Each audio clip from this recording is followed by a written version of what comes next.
Eh bien bonjour, bonsoir, j'espère que vous allez bien, c'est Flo. Aujourd'hui on se retrouve pour notre review du chapitre numéro 11 de Embers. Avant que la vidéo ne démarre, je vous le rappelle, si vous voulez soutenir la chaîne sur les prochaines vidéos, n'oubliez pas de vous abonner. Et donc c'est parti pour la review de ce chapitre numéro 11 qui s'intitule Le Meilleur. On se retrouve là où on s'était laissé au chapitre précédent. On se souvient la dernière fois, on était beaucoup concentré sur la difficulté tout simplement de Kosei contre l'équipe de Iba Seryu. Que ce soit du côté de l'attaque avec Takami, c'est vraiment complexe, il n'arrivait pas à percer la défense solide de cette équipe-là.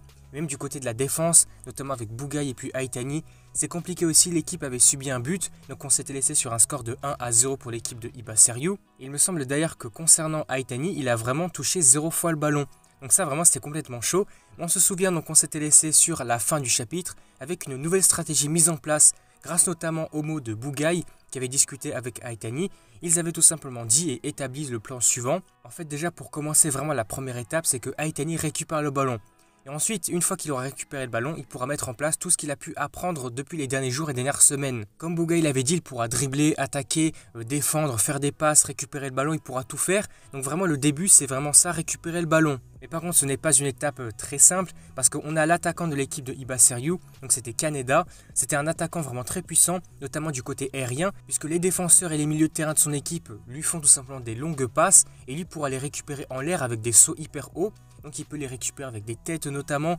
Donc voilà, c'est très compliqué du côté aérien pour récupérer le ballon. Donc l'objectif pour l'instant de Aitani, c'est vraiment de récupérer le ballon à ce jour-là, Kaneda, et d'essayer de le battre sur le plan aérien. Et donc on se retrouve maintenant avec ce nouveau chapitre qui illustre bien ce que j'étais en train de dire. Aitani essaye actuellement de récupérer le ballon à Kaneda, notamment sur le plan aérien justement, il essaie de sauter. On voit que Kaneda a vraiment une détente beaucoup plus forte, que Aitani saute beaucoup plus haut. Donc en fait il n'arrive pas à lui récupérer le ballon. On verra par la suite qu'une bonne partie de ce chapitre-là va se concentrer sur cette mission-là justement. Comme Aitani le dit, sa mission, son défi c'est vraiment de réussir par ses propres moyens, de récupérer le ballon, à ce jour-là de le battre en quelque sorte avec ce nouveau défi qui s'était imposé. Et ici je le rappelle, toute la stratégie mise en place par l'équipe de Kosei est vraiment basée là-dessus, sur le fait que Aitani récupère le ballon. Parce que s'il ne récupère pas le ballon, il ne pourra pas faire de passes, avancer, aider son équipe, et donc ils ne pourront pas avancer du côté de la défense adverse, et pour parvenir à trouver un plan pour percer la défense, et réussir à marquer et à gagner ce match. Mais on voit tout de même que l'espoir n'est pas perdu, la motivation est bel et bien présente. On a le personnage de Bugai qui observe un peu Aitani de loin, et qui vient lui parler aussi. Il se souviendra notamment de quelques passages de Aitani qui est en train d'étudier avec une des manageuses, tout simplement sur les stratégies, comment attaquer, défendre, etc. pour mieux jouer dans son équipe et mieux jouer à différents postes. Ce petit flashback étant maintenant terminé, on va revenir du côté du présent avec Bugai qui est là, en train de motiver Aitani aussi, lui également est motivé. Donc on voit que les joueurs commencent à se remotiver et essayent vraiment de se donner à fond pour mettre en place ce plan-là et essayer de gagner. Le jeu va maintenant reprendre, le match repart, cette fois-ci du côté de l'équipe de Iba Seryu. On voit qu'ils vont faire une longue passe qui devrait normalement être récupérée par leur attaquant. Mais là on voit Aitani qui est en train de se remotiver, se booster vraiment à fond. Il se dit que allez c'est parti, je dois tout donner, je dois réussir à briser la garde de Kaneda, à réussir à le battre. Et là on le voit, il s'élance dans une course effrénée, il va à toute vitesse. Il saute dans le dos, dans l'angle mort de Kaneda. Il réussit vraiment à sauter beaucoup plus haut que lui. On voit les dessins sont juste magnifiques. Voilà, c'est ça, il doit se donner à fond pour réussir à battre ce monstre. On voit qu'il saute vraiment en l'air hyper haut, c'est un truc de fou. Tout le monde est choqué. On voit Aitani au-dessus de lui. Et il va donc réussir à le battre. Là, c'est juste incroyable. Il va faire une tête dans le ballon pour permettre à son équipe de le récupérer. Donc son équipe a maintenant l'avantage. On voit qu'un des joueurs va faire une longue passe du côté de l'attaque justement. Et c'est là qu'on voit que toute la stratégie se met en place. Parce qu'avec cette longue passe hyper rapide, cette contre-attaque finalement de l'équipe de Kosei, on voit que la défense de Iba Seryu n'a pas eu le temps de se mettre en place. On voit qu'ils ne sont pas en position.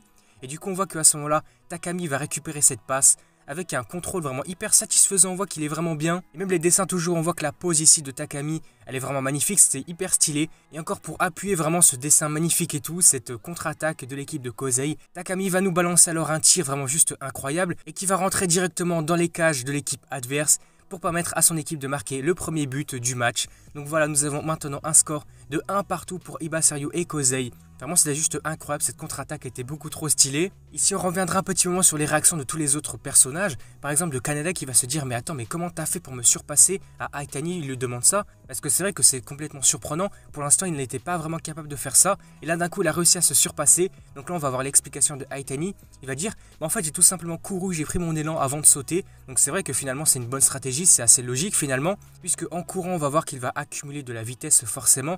Ensuite il pourra allier cette vitesse avec sa puissance brute. Donc c'est en quelque sorte une équation donc, entre vitesse et puissance. Ça lui a permis de développer beaucoup plus de force dans son saut et donc de le dépasser, prendre beaucoup plus de hauteur et le surpasser sur ce moment-là. À la suite de ça, le chapitre va maintenant bientôt se terminer. On se laisse sur les quelques derniers instants. Ici, on va voir les différents joueurs de l'équipe de Kosei côte à côte, main dans la main finalement, aux côtés de Haitani. Et ça va être vraiment beau parce qu'on va avoir un parallèle donc, entre les moments de maintenant avec les moments passés de Haitani. Là, je crois que c'était pendant son collège et là maintenant c'était avec le lycée. Donc on va voir un parallèle entre maintenant et le passé avec ses anciens camarades et maintenant les joueurs de son équipe, ses alliés. Donc c'est vraiment stylé. Et même pour appuyer sur ce côté, on va dire, émotionnel quelque part, ici on voit bien que Haitani est vraiment content, il est en train de sourire et il va se dire intérieurement: êtes-vous en train de me regarder, professeur, vous avez cru en moi. Maintenant vous voyez que mon travail acharné a payé. Je suis en train de m'améliorer, de devenir meilleur, comme vous me l'avez dit finalement. On voit que c'est vraiment beau, hein. Il se souvient des paroles de son professeur. Donc là c'est vraiment stylé.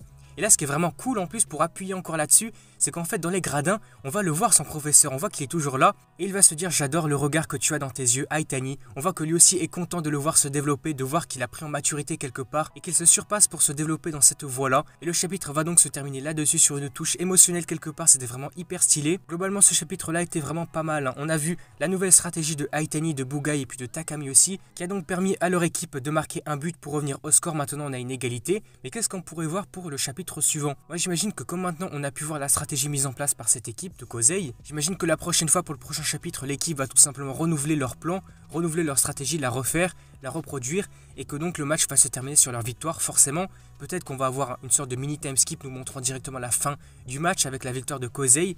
En tout cas, c'était pas mal intéressant. Ce chapitre s'est aussi terminé donc sur une petite touche, une note émotionnelle, c'était vraiment bien. Donc du côté élève-professeur, Haitani et puis son ancien professeur, c'était vraiment cool. N'hésitez pas à me faire part de vos avis dans les commentaires concernant tout ça, concernant le chapitre, vos attentes pour la suite, vos théories, qu'est-ce qui pourrait se passer par la suite au chapitre suivant, le 12e chapitre déjà, donc la semaine prochaine on n'a pas de pause. Et du coup, si la vidéo vous a plu, n'hésitez pas à liker, à commenter, à partager comme d'habitude. Et puis surtout, n'oubliez pas de vous abonner à la chaîne pour soutenir et suivre les prochaines vidéos Embers. Et du coup, moi je vous dis à la prochaine.